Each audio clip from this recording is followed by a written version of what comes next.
From the media, the President has held a consultative briefing meeting with ministers on a wide range of issues. But the first one, I want the ministers to just clarify. Of course, it's a matter of daily routine that they are giving an update on cholera. I would like the Minister of Health and the Minister of Local Government to start to emphasize that the stringent measures that have been put in place are control measures specifically targeted and according to the evaluation process that they are getting every day. So the Minister of Local Government will emphasize that there are tough but compassionate measures being put in place to ensure that cholera is not transmitted, whether from church, whether from a bar, whether from all trading places. So the Minister of Local Government will make emphasis on that point. And it's just to put it on record, there has not been a lockdown in Lusaka. What is being put is concentrated measures in areas where there is an epicenter of the epidemic. Churches are functioning normally in other areas that the Minister of Health has not restricted in line with the SI 79. Yeah. So I'd like Minister Mwale to deal with that. You start with church, I'll deal with the bus. Yes, Minister. Thank you very much. Just remember, colleagues, that the SI that we signed, that I signed, SI 79, is also called the Public Health Act, Cholera Affected Areas, SI number 79. And I want to emphasize that in the epicenters of the outbreak, no public gatherings are allowed. Whether it is a bar, it is a funeral, it's a church gathering, no gathering is allowed. In the non-affected areas, life continues normally. We use the non-affected areas as an opportunity whenever we gather to escalate health promotion,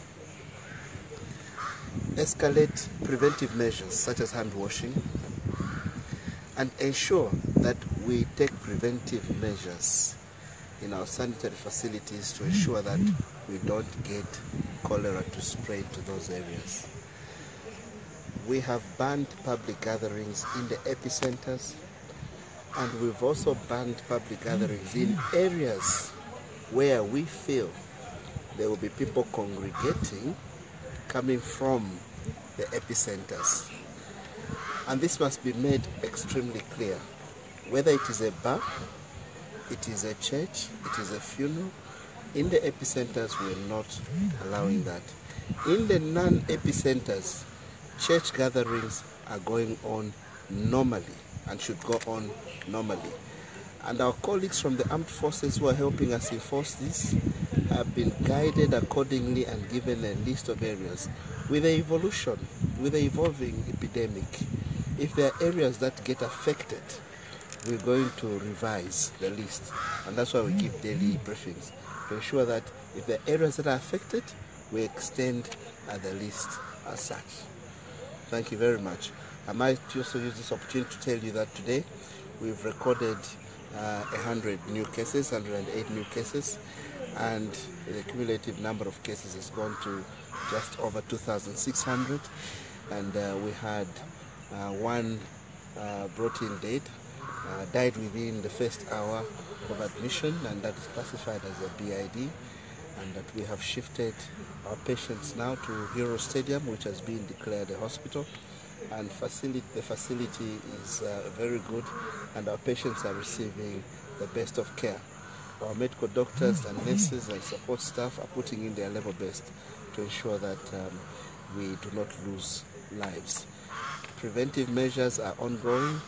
The curfew that we slapped on Kanyama, as authorized by the President, is holding, and we have seen already a slump in the number of cases in the last night, for new cholera cases.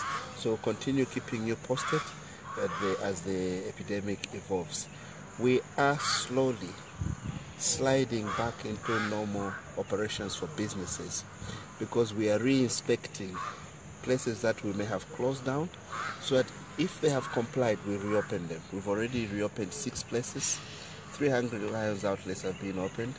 One Choppies is being opened today, and we are reassessing all the other places that we closed down.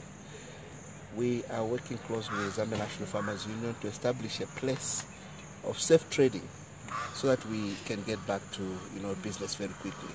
So it must be emphasized that we are not doing any punitive measures, but we are acting in public health interest. So let me also emphasize, again, and we'll keep doing this and keep reminding our people that in the epicenters, the bars and nightclubs must close. And this is non-negotiable, and I have said that bars and nightclubs that will not comply with this risk losing their licenses for a period not less than 3 years, because we want to be able to control this epidemic. And in the areas outside the epicenter, we have allowed bars to operate from 11 hours to 19 hours. And the reason is that we must keep the wheels of the economy running. We think that the manufacturers of alcohol, the distributors, the transporters, and the bars themselves, some of them have to pay rentals, some of them employ casual workers, part-time workers on weekly basis, and we must still keep those things running, but at the same time intensifying on checking on the standards of hygiene. We want to make sure we are talking to bar owners that they must be able to allow our inspectors to go through and check sanitary conditions. They must provide hand washing facilities. They must make sure that people buy and don't congregate in those bars, but they buy and go and consume elsewhere. We want to make sure that as we are dealing with this matter, we also keep the economy, functioning very well.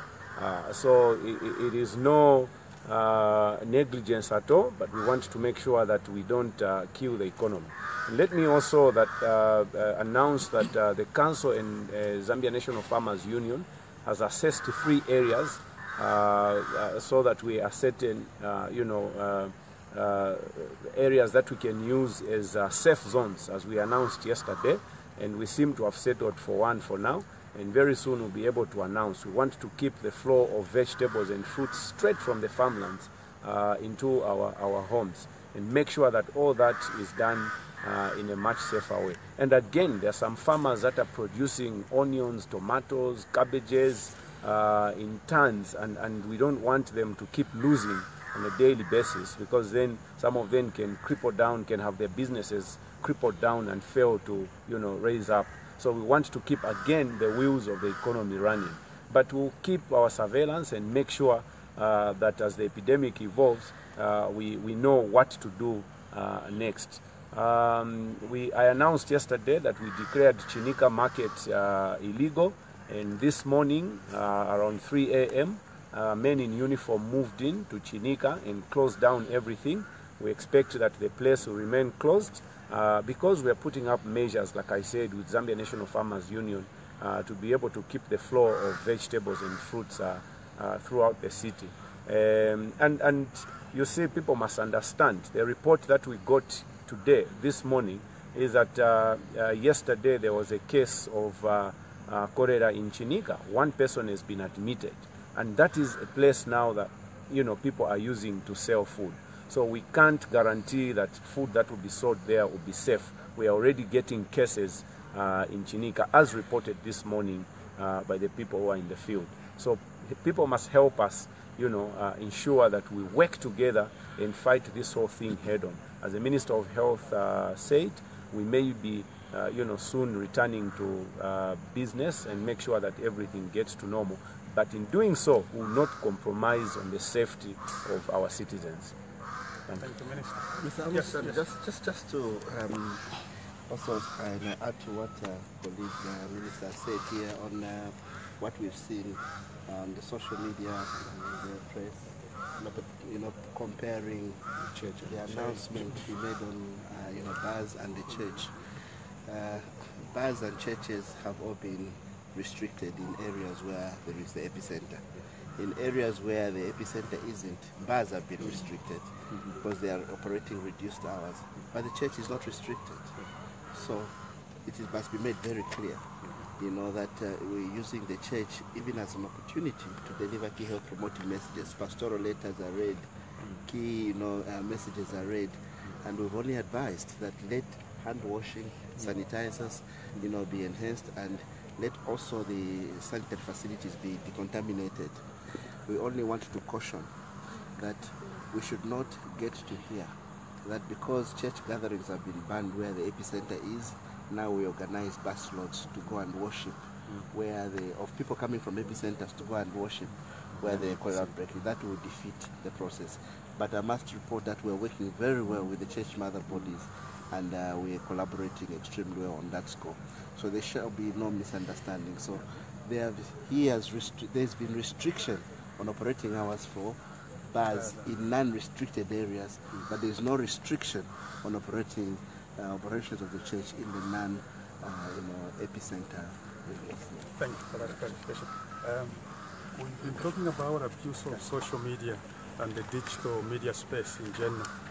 I've since formally, as I announced earlier on, I've since formally written to the Inspector General of Police expressing our displeasure at the repeated forgery and uttering of State House statements and generally other abuses regarding social media and other forms of new media. Police specialized units of the police, 2 of them, have since interviewed me and have put that formal complaint. I'll be releasing today a letter that I've written to the Inspector General of Police, but Minister of Communication and Transport, under whose domain ZICTA falls, will just make a short statement about how we are confronting this problem. Minister. Thank you so much. And it's a concern, obviously, of government that this tool, which we call social media, which is so powerful and can be beneficial to society in terms of information dissemination and getting information very quickly to people wherever they are. But that good tool, which is so beneficial, somehow finds its way into being misused by certain sections of society, and has a ministry responsible for making sure that we license and register all the gadgets that come into the space to be used. ZICTA, under the Act of 2009, has been mandated to actually make sure that we can monitor this space, because the technology that is used in this social media is technology that is licensed under that Act. If you look at Section 67 of that Act, specifically speaks to the quality of dissemination of that information, including ZICTA monitoring that quality. How does it do the monitoring? The monitoring is done by going to the MTNs, the Airtels, to see how they are providing the services to the people. Recently, you followed where the 3 of them, Zamtel, MTN, Airtel, were fined by ZICTA, 3.1 million. You followed that story. How did ZICTA find out that the quality of service was compromised? It's the monitoring techniques that ZICTA uses because of that act. This monitoring that we do, that ZICTA does, can be expanded and broadened. What we are saying is that let us use social media for the intended purposes. If you are going to abuse social media, there are tools that government through ZICTA can employ to identify you, and you'll be prosecuted and taken to task. We don't want to stop the use of social media and the benefits it can give us, but if you abuse it and you want to defraud people or do other activities of fraud by nature, you are not safe. ZICTA will come for you, and other agencies that we're using, including Zambia Police, will make sure that we address this, because we want to protect the integrity of social media for the good purposes that it's supposed to be used for. Thank you. Thank you, Minister of National Planning. It's just the welcome interview, so it will be very brief. So Minister, you can talk to me. Well, first of all, I want to thank His Excellency the President, Edgar Chagwa Lungu, for giving me this opportunity to actually serve in his cabinet. I just want to assure everyone else, the country, that we will hit the ground running. You see, there's the census that is coming up, so we need to actually strengthen the coordination and the linkages that have been among the ministries. We recently launched the 7th National Development Plan, which has been widely accepted by the country and the world at large. Also there we want to see that implementation of those projects in that plan are taken very seriously and are planned effectively. Thank you. Thank you, Minister. Foreign Minister. Yes, Yaba. Good afternoon, media. I would just like to thank His Excellency the President for having confidence in me to fill this portfolio as Foreign Affairs Minister. And one thing I can mention is that I'm not hitting into a vacuum in this ministry, because the President himself, as diplomat #1, has put this country on a very high profile diplomatically. Our foreign policy, you can actually tell from the number of foreign presidents that are visiting us here. So basically I'm not hitting into a vacuum. So my task now is to coordinate with other ministries so that we have an informative and a consultative platform to now have a forensic audit for our economic resource, so that even as we are doing the marketing for this country, we know what we are marketing. This country has got a record of very good foreign policy. Not underrating the input of my predecessors, but one thing I can mention is that I'll be equal to the task, considering the confidence the President has put in me. I've got to pay back by making sure that I walk the talk. Thank you. Thank you, Minister. Minister of Information. She's closing the session. She's basically the host, Minister. Okay. Thank you very much. This morning, the Cabinet Ministers came here to show solidarity to His Excellency the President of this great republic, and of course to reaffirm and assure him of the loyalty of the Cabinet Ministers, that we stand with him and will support him, and we believe in the policies of the Patriotic Front government. Unlike speculations that are on social media that more ministers are going to resign, cabinet is crumbling. As you are aware, this morning His Excellency the President had sworn in two new ministers, foreign and national planning. So meaning government has moved on, and no cabinet minister is indispensable. And all of us should remain loyal and abide by the regulations that are streamlined in cabinet. And this is also just an assurance from us as cabinet ministers to the people of this great republic that we are standing firm. There is no other lucrative government that has existed ever in this country or party than the Patriotic Front government. That is why all of us came from our various constituencies. Some of our cabinet ministers were actually outside of the country, but flew in to show solidarity, because we believe in His Excellency the President of this republic, and we believe that he is the best man for Zambia. So unlike the speculations that are going on that government is actually crumbling, more ministers are going to defect, it is not true. We are standing by His Excellency the President of this republic, and we are going to move this country forward. Yes, the two ministers have left, but it is time for this country to move on. And business of government is as usual, and we will deliver as the Patriotic Front government with the aid and help of other cabinet ministers. And we are going to stand firm and loyal to His Excellency the President of this republic. So basically that is why we came here, you know, to throw out the speculations that cabinet was crumbling. President Edgar Lungu was being left alone. We are here with President Edgar Lungu because we believe in him, and we believe that he is the best man for Zambia. Thank you, Minister. Thank you.